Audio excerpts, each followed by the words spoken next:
Tere tulemast meie Green Roomi Eesti Panga president Madis Müller ja suur tänu TalTech Business Forumi laval esinemast täna. Tere, oli puhas rõõm. Täname, seda on alati väga hea kuulda. Tegid siis kokkuvõtte Eesti majanduse seisundist ja ka väljavaadetest. Oli juttu tööturust, loomulikult tollimaksud käisid läbi, kõik sellised väga aktuaalsed teemad. Aga millises tsüklifaasis Eesti majandus praegu olla võiks? Meil on olnud selja taga, ma ütleks, 2,5 aastat sellist suhteliselt keerulisemat seisu tervikuna Eesti majandusele. Kui meil oli kiire hinnatõus, kõigepealt see on nüüd taltunud ettevõtetel ka oma kaupade ja teenuste müük piiriüleselt, vahepeal on olnud suhteliselt keerulisem majandus tervikuna, majanduskasvu mõttes on umbes 2 aastat siis kahanenud, aga see kõik tegelikult, ma ütleks, kuskil alates eelmise aasta keskpaigast võib öelda, et ikkagi juba muutus. Me olime kuni veel sinna eelmise aasta lõpuni võib mõelda, et enam ei olnud mingis majanduslanguses, aga veel ka ei olnud õiget kasvu, et selline nagu paigal tammumine või tardumine oli just kui statistikas. Aga nüüd alates, ma ütleks, eelmise aasta lõpust, kuni juba praegu me näeme, et ikkagi vaikselt on pilt paremaks läinud. Majandus on tasapisi kasvama hakanud, ettevõtetel, kes ekspordivad, läheb paremini. Ja kui seda tsüklit nii-öelda me mõõdame ka erinevate näitajate järgi Eesti Pangas, siis ka need näitajad ütlevad, et me ei ole veel sellises tugevas kasvufaasis, selgelt meil siin mingit majandusbuumi ei ole ja me ei arva, et ka nüüd lähemal ajal otseselt tuleks. Aga ei ole ka põhjust olla enam nii pessimistlik, kui siin mõni aeg tagasi keskmiselt paistis ja me tasapisi oleme siis selle tsükli mõttes paremuse poole liikumas. Kui me nagu natukene välja zoomime, mõtleme selle peale, et kiire palgakasv, teenuste hinnatõus, samas on meil selline kauba sisseostmine piiri tagant ka väga, väga populaarne. Kas üldistatult võib siit välja lugeda märke Eesti võib-olla kõrgest arengutasemest ja üldisest jõukusest, kui me võrdleme maailma riikidega suuremas plaanis? Et kindlasti on 10 riike, kes on meist kaugemal ja jõukamad, aga kui me võtame maailmapildis? Selgelt Eesti ikkagi kuulub täna juba arenenud ja kõrge sissetulekuga riikide peresse või hulka.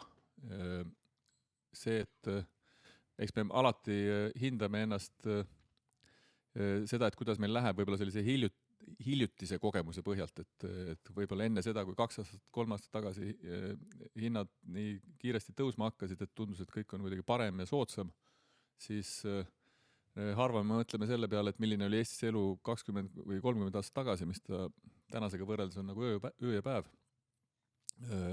Tegelikult ka ühe keskmise Eesti inimese jaoks, isegi arvestades nüüd seda kiiret hinnatõusu, mis meil on siin alates umbes 21. aastast olnud, mis tänaseks on suuresti taltunud, siis see, et ka palgad on samal ajal kerkinud, viitab sellele, et keskmiselt me oleme umbes tagasi seal selles hetkes oma ostujõu mõttes, kui 21. aasta lõpus hinnad kiiremini kasvama hakkasid.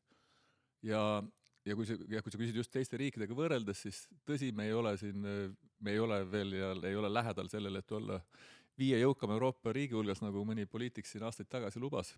Aga samas see, et meil on elu kallimaks läinud Eestis, mis ei ole muidugi meeldiv niimoodi hindu vaadates.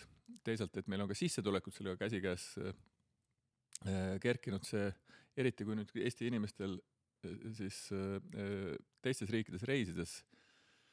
Ma arvan, et see nüüd paistab välja, et justkui tunneme ennast palju jõukama, kui me läheme teistesse riikidesse, kus enam ei tundugi olevat ka Lääne-Euroopas elu nii kallis, kui ta võib-olla siin 10 aastat tagasi keskmisele eestlasele tundus. Et selles mõttes võime ennast jõukamana tunda, jah.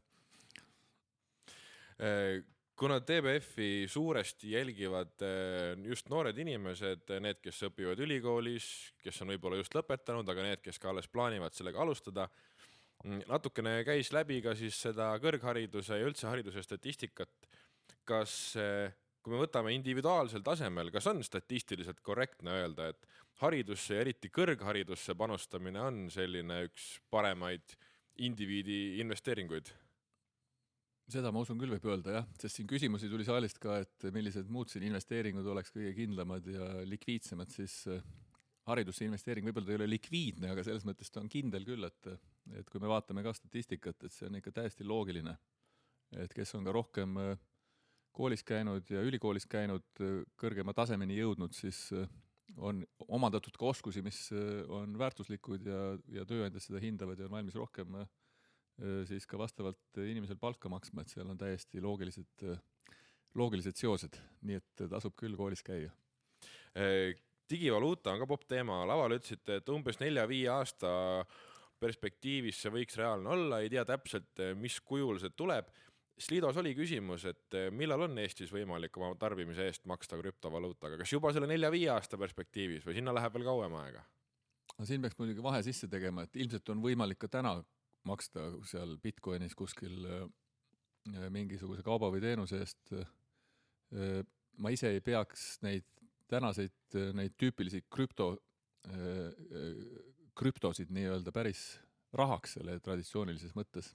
Millele ma laval viitasin, on ka see, et ka keskpangad tegelikult tegelevad täna sellega, et lisaks sularahale, mida järjest vähem inimesed kasutavad ja lisaks tavalistele pangaülekannetele või kaardimaksetele, oleks tulevikus võimalik siis keskpangal saata ringlusesse ka nii-öelda digitaalset justkui sularaha. Ja me selle nimel töötame, et mis tähendaks siis sisuliselt alternatiivset maksevahendit selliste tavaliste tänaste pangakaartide ja rahaülekannete kõrval, kus siis ka telefoniga oleks veel mugavam maksta ja oleks võimalik ka maksta siis, kui näiteks ei ole andmesideühendust, mis täna tähendab, et siis kaardimakse ei tööta, aga et oleks võimalik siis siiski teha elektroonilisi makseid. Et seda me kutsume siis digieuroks, kus võib-olla 4 aasta pärast seda veel ei ole, aga kuskil sealt natukene 4, 5, 6 aasta puhul võib-olla juba täiesti realistlik. Et täna me oleme seisus, kus keskpangad siin Euroopa Keskpanga eestvedamisel seda tehnoloogiliselt testivad. Vaja on veel seadusi muuta selleks, et see kõik teoks saaks ja sellega täna Euroopa Parlament tegeleb, nii et ma usun, et jah, mitte liiga kaugest tulevikus nii-öelda, see nüüd ei ole see tüüpiline krüpto, aga sellised uues vormis maksed ka täiesti ametliku rahaga, meie puhul siis euroga, on eeldatavasti võimalikud. Ja lõpetuseks eelmiste esinejate puhul siis paneelis käis läbi selline nüanss, et mingisugused tegevused, mingisugused lähenemised on mõistlikud juhul kui, ja siis see üks juhul kui oli, et juhul kui ei ole positiivseid reaalintresse. Kuidas teile tundub, kas ja millal me võiks näha positiivseid reaalintresse? No kas või mõne aasta perspektiivis või 10 aasta perspektiivis või? See on muidugi tõsi, jah, et kas reaalintressid selles mõttes inflatsiooniga korrigeeritud on negatiivsed või positiivsed, et see mõjutab investeerimisotsuseid, aga ma ausalt ei vaataks seda niimoodi, et mis on see tänane inflatsioon, mis tõesti on veel Eestis suhteliselt kõrge ja võrrelda seda intressimääradega, aga kui sa teed vähegi selliseid pikemaid näiteks investeerimisplaane, siis sind huvitab, mis võiks olla selline pikaajaline oodatav inflatsioon selle perioodi jooksul ja mis võiks olla selline keskmine intressimäär ja selline pikaajaline vastav intressimäär, siis seal tegelikult juba täna on reaalintressimäärad positiivsed ehk intressimäär on kõrgem, kui me siin Euroopas usume, et siin 2% kandis inflatsioon. Hästi, suur aitäh, Madis Müller ja kohtumiseni! Aitäh ikka kutsumast, kohtumiseni!